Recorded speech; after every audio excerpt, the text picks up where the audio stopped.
No complaining, no excuses, no quitting. This was our mountain biking mantra, right?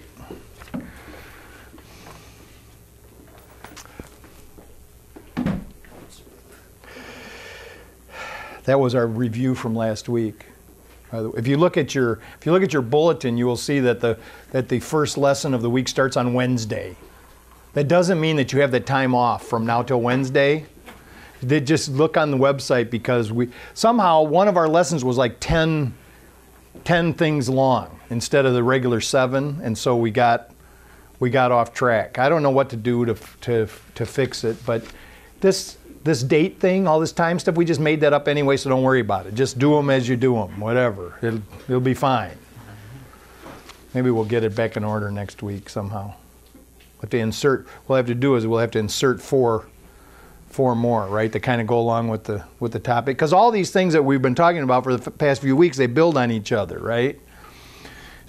So if you want to catch up, you can just go on the website and watch the video, or you can go backwards and read each lesson. You know, it's on the calendar so that you can see it. So none of it's lost, except maybe for last week's lesson. But you wouldn't even know that if you just I mean, there's plenty there to watch. And it all goes along with the same theme. And this theme is to establish and accomplish the desires of our hearts. And that's different. If you go back and review, you'll see, and I'll keep saying it over and over again so you won't be able to forget it, that the desires of your heart are different than the desires of the ego. The ego wants all these short-term, instant gratifications, and which turn out to be singularly unsatisfying. Although, for some reason, we keep forgetting that they are unsatisfying, and we keep pursuing them over and over again. But we're working on it. We're working on it, and we're getting better. And that was the meditation this morning was the reminder of that, is to if we take responsibility for our life and stop complaining, stop making excuses, and decide we're not going to quit before. Somebody told me, he said, don't quit 5 minutes before the miracle happens, right? This is what we're going for. We know that if we stick and stay, and if we hang in, that these things are going to continue to get better for us. So that's what this week is all about: willingness. The willingness to actually do the things that we need to do, the willingness to go after the desires of our heart. And really the deepest desire that we have, and sometimes we don't even realize this consciously for some time, but the deepest desire that we have is to have that sense of oneness, that sense of belonging, that sense of being part of something greater than ourselves. I guess the negative would be the to not feel alone, right? To not feel cut off from the rest of life, to be able to actually feel at home and belonging, you know, really wherever we go. And so this is really the number one goal. The number one goal, and when we're talking about putting first things first, that focus should be we put God first. Because God actually is the unity of all life. That God actually is, the kingdom of God actually is that kingdom of oneness, that kingdom of we're all in this together, so to speak. And I'm not trying to be political when I say that. It's just the reality of things. To say differently, and to have it somehow in our mind that we're not all in this together is just to continue to exacerbate that problem of separation and to continue in a life of suffering. Where we feel alienated from every person that we think we don't understand. We don't understand, we're afraid, and so they're on the outside. But really, when we put somebody else on the outside, we put ourselves on the outside. So the first goal, first focus is to say, let me be part of rather than apart from. Let me get it in my mind that I'm a part of. And then everything else just kind of will fall into place. And this is what we said last week, that what Jesus said about this was, he says, seek first the kingdom. And that's what people were talking about, their goals. How do we become successful in life? And he said to them, seek first the kingdom, and then all these things will be added to you. So if we remember and we keep that focus first, then things just kind of come together. We're distracted all the time. But this week we're going to talk about willingness. So how willing are we? Are we willing to do what needs to be done in order to achieve those desires of our heart? Or would we rather just kind of half-heartedly go through life and accept, everything that we've been getting that we haven't been all that happy with? So to be willing to say, I'm willing to do my part. I'm willing to do my part in creating the life that I want. And this is the interesting thing about it. My part in creating the life that I want is really not, that doesn't mean that I have to do everything. That actually, it really actually means that I can relax back into who I really am and allow things to kind of move in a very natural way. But I'm willing to do my part. I'm willing to do the work that needs to be done by me in order to facilitate these things coming into manifestation. So realize that these ambitions and goals that we have, these hopes and aspirations, if they are centered in our heart, and when I say that, I mean they feel right. The desire of our heart feels right. It doesn't feel like, I can tell the difference between the desire of my heart and the desire of the ego, because the desire of the ego becomes kind of like a grasping. The desire of the ego is like a need. I have to have this, and I have an idea somewhere in my mind that it's going to complete me, it's going to, make me feel better. Whereas desire of the heart just feels natural. It feels right. It feels like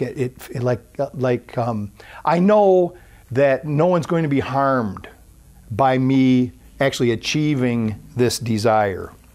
Well, these desires come out of these. We have these temporary qualities, and when I say temporary qualities, I mean in the life we're living now, in this world that we observe. Each of us has these unique set of talents and abilities that actually we all share in reality. But right now, temporarily, each of us show certain talents and abilities to a greater or lesser extent, and they're really what make us like different in the world from other people. In order to come to peace with it, we realize that it's all just temporary, that eventually we all share all of these qualities. But right now we have them, and it's our task, our job to let them show themselves. They're actually wanting. They're wanting to come forth and express themselves in the world. And when they do, that's when we get these feelings of satisfaction, of accomplishment, get feelings like we really are contributing to this thing that's greater than ourselves. And so I'm going to be willing to do my part to say that if I keep my priorities in order, to be willing to do the work, that these desires of my heart will just come into manifestation. I have to be willing to surrender. And what I'm talking about here is to surrender, to surrender this ego that tells me that I am unique and apart from, and I've got my own set of priorities, and I need to be thinking about taking care of my own stuff. And we do have responsibilities. We have things that we need to do in our life. We have work that needs to be done by us. But for us to think that we're alone in this endeavor is the actual cause of suffering. It's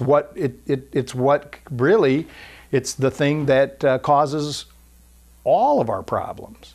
And so I want to surrender, and I think about it, and for those of us who go to meetings, we have this thing that happens all the time, but I'll give everybody a good way to do it. When we go to a recovery meeting, at the beginning of the meeting, they call for a moment of silence. And in that moment of silence, it's like this moment of quiet, of prayer. And what I do is I say, let me hear what I need to hear so that I can share what needs to be shared. So from the very beginning, I want to get my mind around this idea that I'm there not for myself alone, but for all of us, right? And that doesn't mean that I'm not going to get what I need from being there, but it means that part of getting what I need is to have the ability to give what is needed. So now this will work in any environment. We don't have to go to recovery meetings to have this happen. If we can get our mind around that idea that every time, like say we have a business meeting, we have a meeting with a customer or a client, that we would do that same thing. Just take a moment to just be quiet and open ourselves up, because how can we possibly be of service in our job if we don't have this idea in mind that what I want to do, I want to pay enough attention to the person that's standing in front of me so I know what I need to provide to them. And then once I set up that relationship, generally speaking, I will get back what I need. Now, sometimes we meet difficult people. And it's good for us to understand that the only reason they're difficult is because they're suffering. And we notice.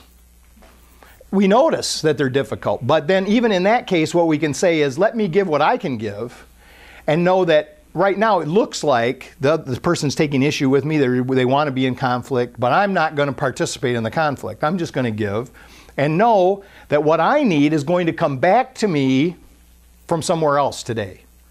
Just to understand that idea, it's just a temporary situation. Temporarily, this person is suffering, and they are offering, that aspect of their personality that may be unpleasant. But what I want to do is I just want to give as much as I can without causing, without setting myself up for harm. But the idea is I want to keep that attitude going. And it's amazing because people, even when they don't want to cooperate, as long as we don't participate in the conflict, they can't keep it up very long. It may seem like it sometimes. It may seem like they keep it up for too long. But we just keep our focus, just keep going back to that idea of I'm not going to enter into the conflict. I'm not going to enter into the conflict. I'm going to keep releasing it. I know that the reason that's going on is they're suffering. And the reason I notice is because I'm suffering slightly. I'm going to release it all. I'm going to be willing to surrender, to release. This is a big thing about goals. I want to release, for myself, I want to release the whole idea of having. I've got to have this thing. I've got to own this thing. It's fine. Hey, things are good. Things are cool. I like having nice bicycles. I like riding nice bicycles. I've been liking watches lately. Did I tell you about that? It's ridiculous. But this is not important. These are just like side things. These are like things that we can enjoy when they come our way. And yellow tennis shoes. They come our way. They're fun. They're whimsical. And you just enjoy them for the moment, right? But they're not important. What's important is that sense of belonging, that sense of being in the flow of life. And so it's great. It's great. Things are coming, but when I focus on things, then for sure they're never enough. They're never enough. I end up in a cycle of wanting and getting, and then wanting some more. Never satisfied.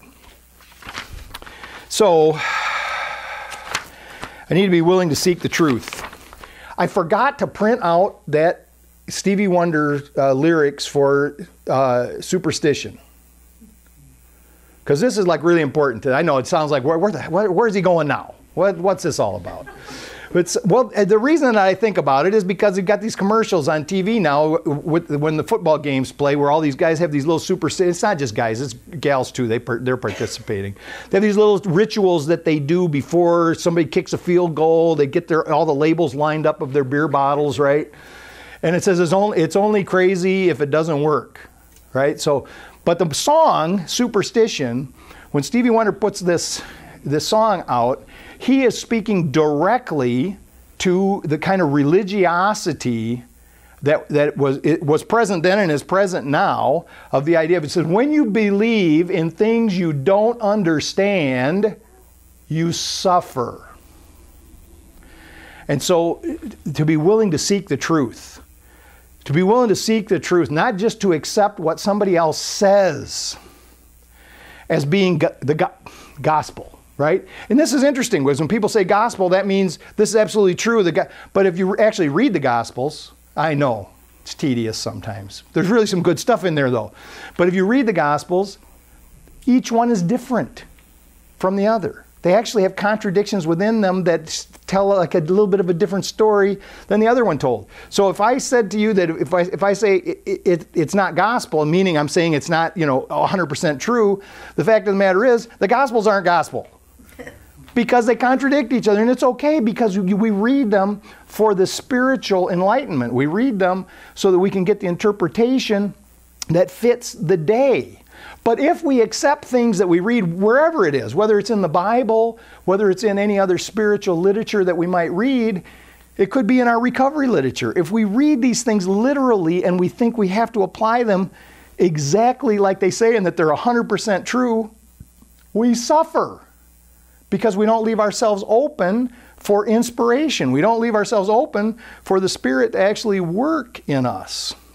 So the idea is to have critical thinking. Here's the problem. We have a belief system that's already set in our minds. And when somebody says something or we read it or we see it and it lines up with our belief system, we want to believe it even though it may not be true.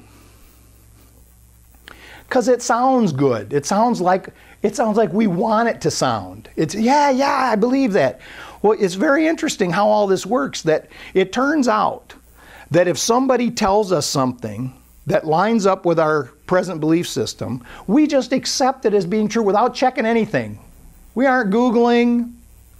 We're not going and checking the sources. We're just accepting it as real. And then once we've accepted it, even if somebody comes to us and proves that it's not right, we would rather keep thinking that it is right.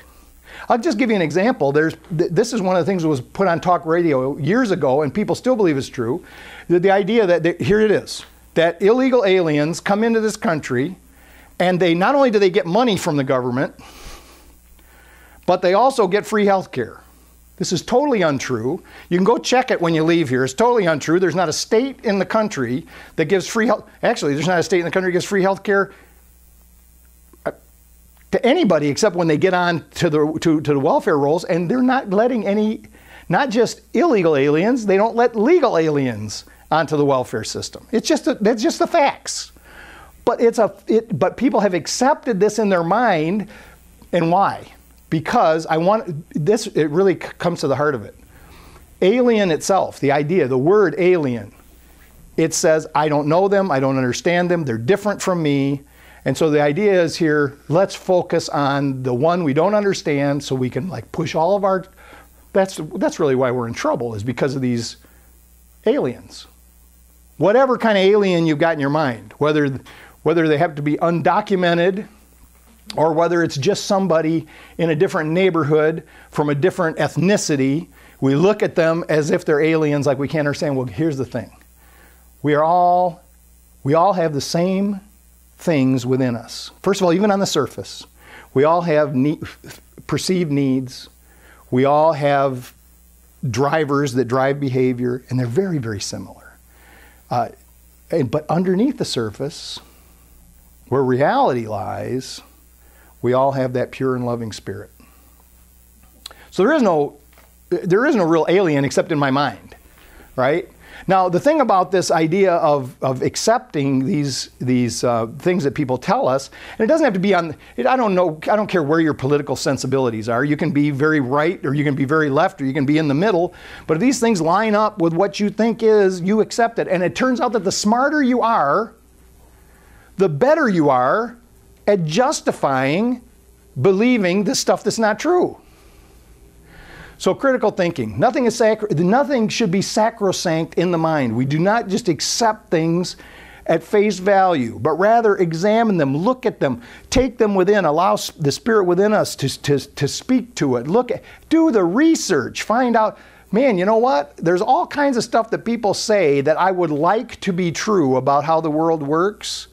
And I would just go and run with that. But they're not true. It's not how it works. So then what I need to do is, if I really want to be helpful in the world, and I also want to be helped in the world, I need to be able to think critically about what's going on so that I can make the proper choices. Okay, enough about that. I want to stay the course. We've decided on a course of action. We've decided that there are certain things that we want in our lives, certain things we want, and certain things that we don't want. So I want to take this power of will that is in me and say, I am going to stay the course. I have to know I've got a direction in life today. And the overarching direction is I want to be helpful. It's really, if we want to be happy in life, we're going to have to come to this sooner or later. to approach life with the idea of I want to be helpful. Because I know that when I'm helpful, when I give help, I receive help. It just naturally, it's just a natural flow that happens, just like breathing, like we said in the meditation. I'm continually receiving the gift of life as I breathe in. I'm continually giving the gift of love as I breathe out. It's a good image to have in mind. So to stay the course, to keep service in the front of our mind at all times, and to move in the direction of the divine. Well, in order to do this, I have to change habits. In order to keep myself on track, I have to change the habits from the past that put me in a place where I didn't want to be, that gave me the results that I didn't want. I've got to change those habits. I may need help. I want to release any rituals that have been established that do not contribute to my purpose. I want to pursue positive change by focusing on that greater mission. To understand that only through service to others will I be able to overcome the obstacles that the ego places in my path. Now see, here's one of those areas where it's really easy for the ego to mess with us, because it says you can't put your attention so much on serving others because you won't get what you need. But it's a total lie. Because when we put our attention on service, everyone benefits, including us. And we feel much better about our life. Now Lao Tzu said about this, he said, if you tell somebody you don't have time to do a certain thing, what you're really saying is you don't want to. There's nothing wrong with that. There's nothing wrong with saying you don't want to. We need to, if we are on a course of action, there really isn't time to do everything.